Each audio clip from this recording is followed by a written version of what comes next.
Diabetes, sugar ఉంటే pregnancy plan చేసుకోవచ్చా? In case pregnancy plan చేసుకోవాలంటే ఎలాంటి జాగ్రత్తలు తీసుకోవాలి అనే టాపిక్ గురించి మనం ఈరోజు మాట్లాడదాం. మీరు ఫస్ట్ టైం మన ఛానల్ చూస్తున్నట్లయితే మన ఛానల్ సబ్స్క్రైబ్ చేసుకోండి మరిన్ని అప్డేట్స్ కోసం. ఈరోజు టాపిక్లోకి వెళ్ళిపోతే యాక్చువల్గా ప్రెగ్నెన్సీలో షుగర్ లెవెల్స్ పెరగటం అనేది మన ఇండియన్స్లో చాలా కామన్గా చూస్తూ ఉన్నాం. ఎందుకంటే మన ఇండియన్స్ ఎక్కువగా తీసుకునేది కార్బోహైడ్రేట్ డైట్, రైస్ అనేది ఎక్కువగా తీసుకుంటాం కాబట్టి ప్రెగ్నెన్సీలో షుగర్ లెవెల్స్ ఎక్కువగా పెరిగే ఛాన్స్ ఉంటుంది. కాబట్టి షుగర్స్ కంపల్సరీగా మానిటరింగ్ చేసుకుంటూ ఉండాలి ప్రెగ్నెన్సీలో. అండ్ ఇంకొకటి ఏంటి అంటే కొంతమందికి ఫ్యామిలీ హిస్టరీలో షుగర్ ఉన్నా కానీ లేకుంటే ముందు నుంచి వాళ్ళకి ఆల్రెడీ డయాబెటిక్ పేషెంట్స్గా డయాగ్నోస్ అయినా కానీ ప్రెగ్నెన్సీ ప్లాన్ చేసుకోవచ్చా అని చెప్పి కొంతమంది అడుగుతూ ఉన్నారు. యాక్చువల్గా మీరు ప్రెగ్నెన్సీ ప్లాన్ చేసుకోవచ్చు. ఈ ప్రెగ్నెన్సీ ప్లాన్ చేసుకోవడానికంటే ముందు కొన్ని చిన్న చిన్న జాగ్రత్తలు తీసుకోవాలన్నమాట.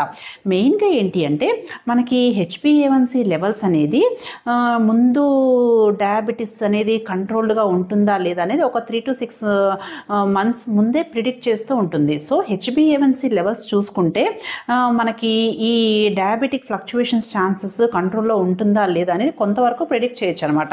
సో మీరు కంపల్సరీగా హెచ్బిఏవన్సీ లెవెల్స్ చూసుకోండి. అది అట్లీస్ట్ లెస్ దెన్ 6.5 ఉంటే మీరు ప్రెగ్నెన్సీ ప్లాన్ చేసుకోవడానికి చూడండి. ఇన్ కేస్ ఏంటంటే ఈ హెచ్బిఏవన్సీ లెవెల్స్ కంట్రోల్లో లేదు అంటే మీకు షుగర్స్ అన్కంట్రోల్డ్ ఉండే ఛాన్సెస్ ఎక్కువ ఉన్నది, లేకుంటే ముందు నుంచి డయాబెటీస్ లేకుండా ఫ్యామిలీ హిస్టరీ ఉన్నప్పుడు మీకు షుగర్ మొదలయ్యే ఛాన్సెస్ ఉన్నది అని చెప్పి ఇండికేషన్ చేస్తుంది అనమాట. ఇలా ఉన్నప్పుడు యాక్చువల్గా ఫస్ట్ 3 monthsలో షుగర్ లెవెల్స్ ఎక్కువగా ఉంటే మిస్క్యారేజెస్, అబార్షన్స్ అయ్యే రిస్క్ ఎక్కువగా ఉంటుంది. అంతేకాకుండా బేబీస్కి ఎనామలీస్ వచ్చే ఛాన్సెస్ కూడా ఉంటుందన్నమాట.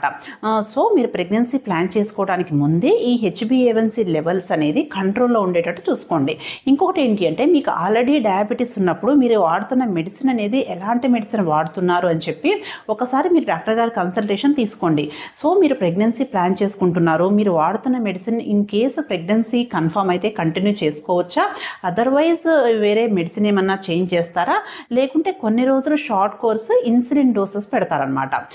సో మీరు ఆఫ్టర్ డెలివరీ యాజ్ యూజువల్గా మీరు ముందు నుంచి ఎలాంటి డయాబెటిక్ మెడిసిన్ వాడుతున్నారో అలాగే కంటిన్యూ చేసుకోవచ్చు. ప్రెగ్నెన్సీలో మాత్రం కొన్ని రకాల మెడిసిన్స్ చేంజ్ చేయాల్సి వస్తుంది అనమాట.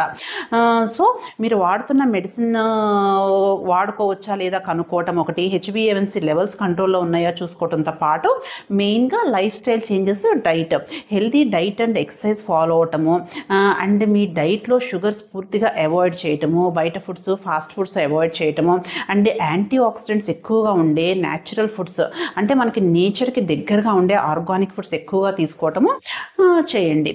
సో ఈ జాగ్రత్తలన్నీ తీసుకుంటే మీరు ప్రెగ్నెన్సీ ప్లాన్ చేసుకునేటప్పుడే షుగర్ లెవెల్స్ కంట్రోల్లో ఉంటే మీకు ప్రెగ్నెన్సీ జర్నీ అంతా హ్యాపీగా సాగించవచ్చు. ఓకేనా? Thank you.